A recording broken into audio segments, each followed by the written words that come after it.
স্বামীর প্রতি নরম হয়ে যান, তাকে ছাড় দেওয়া শিখেন। সবচেয়ে বড় কথা, তাকে মহব্বত করা তো অবশ্যই জরুরি, মহব্বতের চাইতেও বেশি জরুরি স্বামীকে বিশ্বাস করা এবং তাকে সম্মান করা।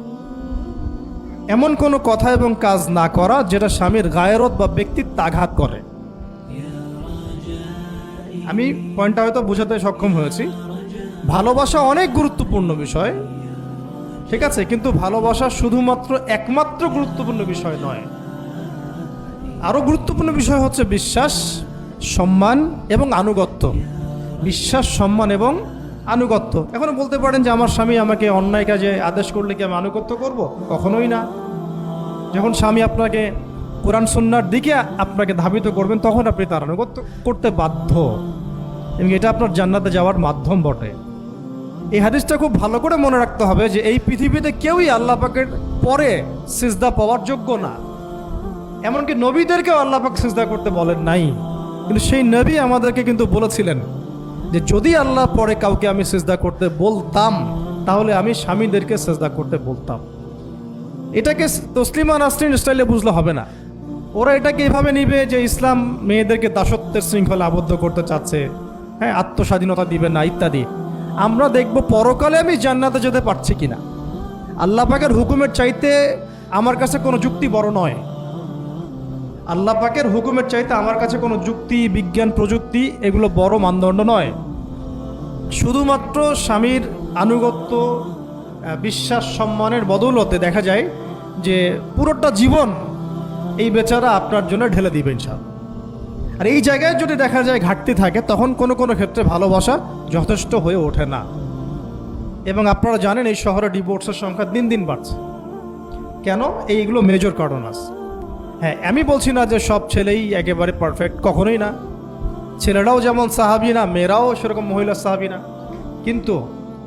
কিন্তু সবর, আনুগত্য, নরম কোমলতার কোনো বিকল্প নাই। উভয় পক্ষের জন্যই নসিহতগুলো আর কি, স্বামীর জন্য এবং স্ত্রীর জন্য। আরেকটা বিষয় হচ্ছে যে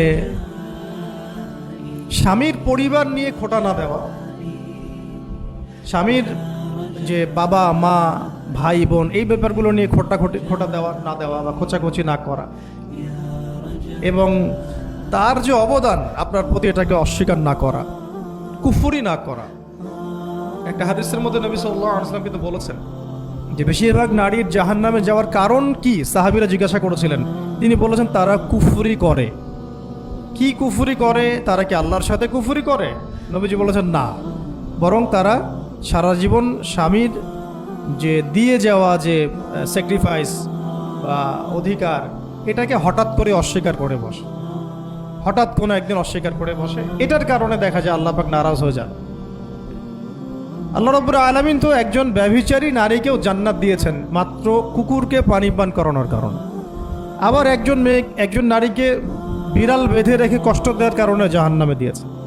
তো জবান এমনই একটা কঠিন জিনিস, যেটাকে নিয়ন্ত্রণে না রাখলে আমাদের জন্য ক্ষতি হবে। আল্লাহ পাক আমাকে আপনাদের সবাইকে জবান হেফাজতে রাখার তৌফিক দান করেন।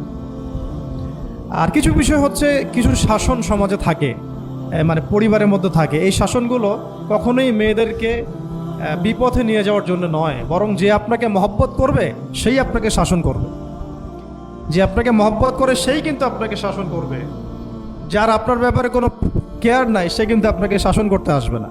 আপনি কোথায় যান তার তো কোনো যায় আসবে না। আর যে আপনাকে চাইবে, জোর করে টেনে নিয়ে আসতে চাইবে জান্নাতের পথে, সে কিন্তু আপনার উপর মাঝে মাঝে শাসন করতে পারে। ওই অধিকারটুকু দিতে হবে। আর আমাদের মেয়েদেরকে ওই মেজাজেও তৈরি করতে হবে। তো পারিবারিক বিষয়গুলোর ক্ষেত্রে আসছিলাম, এটা একটু পরে আবার আসতেছি ইনশাআল্লাহ, যে ইলমের সাথে আমলটা খুব জরুরি। এবং আমলের ক্ষেত্রে শুধু নামাজ, রোজা, হজ, যাকাত এটাকে আমি মিন করছি না। মিন করছি যে আমার বাবার সাথে সম্পর্ক, মায়ের সাথে সম্পর্ক, আত্মীয়দের হক আদায় করছে কিনা, প্রতিবেশীর সাথে রিলেশন ঠিক আছে কিনা, এবং স্পেশালি পরিবারের স্বামীর সাথে আমার এই বিষয়গুলো ঠিক আছে কিনা। তো এগুলো যদি ঠিক থাকে, অল্প আমল যথেষ্ট হয়ে যাবে ইনশাআল্লাহ। আল্লাহ পাক আমাদেরকে ইলম অনুযায়ী আমল করার তৌফিক দান করেন, আমিন।